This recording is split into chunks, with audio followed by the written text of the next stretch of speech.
Zdravo i dobrodošli u podcast u kom ćemo pričati o tome kako da kreiramo život i partnerski odnos po ličnoj definiciji, a ne tuđim očekivanjima i koji će da nam bude vetar u leđa, a ne kamen spoticanja. Ja sam Jovana Tošković i verujem da je kvalitet naših života određen kvalitetom naših odnosa i da na neke osrednjosti možemo da pristanemo. Samo da ljubav baš nikako ne bi trebalo da bude jedna od njih. Zdravo, dragi moji ljudi, i dobrodošli u 5. epizodu podcasta o ljubavi sa Jovanom. Ja sam Jovana, kognitivno-behavioralni coach za partnerske odnose. Danas ćemo pričati o tome šta tačno podrazumeva kada govorimo o temi zašto je od suštinskog značaja da znamo šta želimo u ljubavi i naravno kako da dođemo do toga. Ljubav je jedna od najmoćnijih emocija koje možemo da iskusimo i kojoj svi težimo, svesno ili nesvesno. Međutim, ono što se dešava jeste da se često suočavamo sa izazovom da jasno definišemo šta mi želimo u ljubavi, kako za nas izgleda partnerski odnos po našoj meri. Zato što svako od nas ima jedinstvene potrebe, vrednosti i očekivanja u vezi. I to je između ostalog jedna od ključnih stvari i tema zašto su partnerski odnosi toliko kompleksni, jer nas sa jedne strane najviše trigeruju, dok sa druge strane imaju potencijal da nas najviše menjaju. Ono što čini razliku jeste da svesno treba da biramo partnere sa kojima ćemo se zajedno menjati na bolje i sa kojima će ta promena biti moguća. Onda kada znamo šta želimo i šta za nas nije sklono kompromisima, taj izbor postaje mnogo lakši. Definisanje svojih želja i potreba u ljubavi je jedan od prvih koraka ka izgradnji ispunjavajućeg odnosa. Ovaj proces zahteva duboku introspekciju i iskreno postavljanje pitanja sebi. Naravno, nije dovoljno da postavljamo pitanja, važno je da na njih i odgovaramo. Sada ću sa vama podeliti neka od pitanja koje sam izdvojila i koje će vam biti od koristi u tome da bolje upoznate sebe i samim tim da sutra umete bolje da se postavite u samom odnosu i prema partneru. Moja preporuka jeste da uzmete notis i olovku, da sednete sa sobom u miru, spremite čaj ili kafu i dok razmišljate o ovim stvarima, jer odgovori se ne nalaze u drugim ljudima, uvek se nalaze u vama.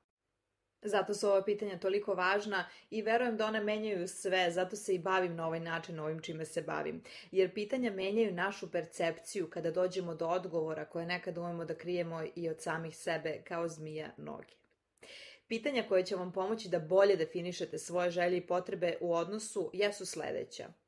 Koje su vaše osnovne vrednosti u životu? Kakav način života vodite? Ako trenutni način života koji vodite nije onaj koji želite da zadržite, onda odgovorite sebi na pitanje kakav način života želim da vodim. I razmislite o tome koji bi bili prvi koraci da to počnete i da živite i da naravno to ne ostane samo prazna priča. Sljedeće pitanje jeste šta tačno tražite u partneru, kakve vrednosti i način života on ili ona treba da ima da biste bili kompatibilni. Za ovo pitanje mi je važno da naglasim da mi često umemo da upoznamo nekog ko nam se svidi, ali ko uopšte nije dobar par za nas. I onda, umjesto da shvatimo i priznamo šta taj odnos jeste, a šta nije, mi ga forsiramo po svaku cenu i delujemo iz svog dečjeg obrasca, a ne iz odraslog dela naše ličnosti. I na ovaj ili onaj način nagovaramo tu osobu da promeni neke svoje stvari, jer smatramo da ćemo se na taj način uklopiti i izgraditi lep, uspešan i zdrav odnos. Međutim, zdrav odnos se ne gradi na temeljima neprihvatanja. Naravno da ćemo mnoge stvari menjati kroz komunikaciju i naravno da treba govoriti kada nam nešto zasmeta u odnosu i dolaziti do zajedničkog rešenja. Samo hoću da kažem da se te stvari teško mogu menjati ukoliko su u pitanju životne vrednosti i način života koji osoba vodi. Zato je mnogo važno da znate šta je ono što kod vas nije sklono pregovorima i zašto ne želite da nalazite kompromise. Sljedeće pitanje jeste: koji su vaši prioriteti u vezi? Vaši prioriteti također govore i o vašim potrebama. Dakle, šta vam je bitno u odnosu sa partnerom? Kako ta veza izgleda na svakodnevnom nivou? Šta se u njoj dešava? Sljedeće pitanje: kako želite da se osjećate u svojoj ljubavnoj vezi? Navedite 3 dominantne emocije i koliko god možete, zadržavajte ih u danu i podsjećajte se iznova i iznova na to kako ćete se osjećati kada budete živeli takav odnos. Psihologija igra ključnu ulogu u razumevanju ljudskog ponašanja i emocionalnih procesa. Kroz introspekciju i lični razvoj možemo da prepoznamo obrasce i prošle traume i sabotirajuća uverenja koja utiču na naše današnje partnerske odnose. Zato je ovaj rad toliko moćan i zato mi je važno da se što više ljudi otvara za to da ne moramo sve sami. I ne samo da ne moramo, već sam se pre svega iz ličnog iskustva itekako uverila da nekad i ne možemo. Nekad jednostavno ne znamo kako. Nekad smo u odnosu ili periodu života u kom nam se čini da ne idemo nit napred, nit nazad i da se ništa već vekovima ne dešava, a ako se dešava, da to baš i nije ono što smo hteli. Zato mi je važno da pričamo o tome kako naša prošlost oblikuje naše sadašnje odluke i ponašanje u ljubavi, ali i sa druge strane o tome da naša budućnost nikako ne mora da izgleda kao naša prošlost. Jer upravo kada povežemo neke stvari i kada nam postane jasnije zašto se dešavalo šta se dešavalo, zašto smo donosili odluke koje smo donosili i birali ljude i partnere koje smo birali, moći ćemo da se otvorimo za to da je ono što želimo za nas itekako moguće i prestaćemo da bežimo od toga. Lični razvoj takođe nudi alate za razvoj veštine komunikacija, postavljanja granica i rešavanja konflikata u vezi. Ovi alate čine osnovu za zdravu i ispunjavajuću partnersku vezu, jer bez komunikacije nigde ne možemo da stignemo, barem sigurno ne tamo gde želimo i ne tamo gde ćemo biti zadovoljni. Pošto u svom radu spajam psihologiju i zakon privlačenja, jer su mi znanja iz obe oblasti menjala život iz korena, jer živim na svoj način benefite i jednog i drugog, i to želim naravno i za druge, za sve druge koji žele promene na bolje u svom životu, u svojim vezama i da žive kao svesni kreatori. U kontekstu ove današnje priče želim da pomenem da je važno da stvorite jasnu sliku onoga što želite u partnerskom odnosu, jer ćete tako postaviti svoj um da radi u korist vaših želja. Kada budete fokus stavljali sve više i više na ono što želite, umesto na ono što ne želite, tada mozak radi u vašu korist, a ne protiv vas, što i jeste jedan od glavnih ciljeva ličnog razvoja. Iako je ljubav tema o kojoj mogu neumorno da pričam baš dugo i svakako moja neiscrpna inspiracija, odlučila sam da ću biti u svom podcastu kao i u radu sa klijentima konkretna, jer nije poenta da budem preopširna u svakoj temi, već da vam ponudim način razmišljanja za koji smatram da će vam biti koristan da ga usvojite i razmislite o njemu, kao i konkretne alate kako da bolje upoznate sebe i na taj način da menjate sve što vam se ne sviđa i birate za sebe lepše i mudrije. Tako da, hajde da rezimiramo ono o čemu smo do sada pričali.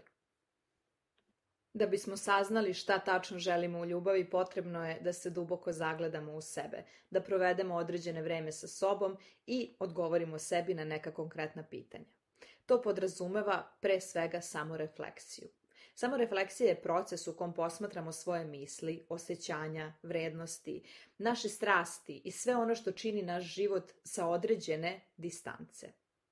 Ključ ka uspešnoj samorefleksiji jeste upravo odvajanje od obrazaca koji nam nisu više korisni i odvajanje od tumačenja koje nas iznova i iznova povređuju, a od kojih ne odustajemo. Važno je da shvatimo zašto od nečega ne odustajemo što nas povređuje i da zatim to menjamo. Samorefleksija nam omogućava da otpustimo neke stvari koje možda i nikad nisu bile naše. Zato razmislite o svojim vrednostima, potrebama i prioritetima u partnerskom odnosu i koliko se one razlikuju, ako se razlikuju, od onoga što danas živite. Sljedeće bih spomenula vizualizaciju. To smo pomenuli. Da zamislite idealnog partnera i vezu. Kako se dominantno osjećate u toj vezi. Nije dovoljno samo da opišete to u detalje, već je važno da sve to osjetite i da tokom dana prizivate te emocije kao da već živite taj odnos.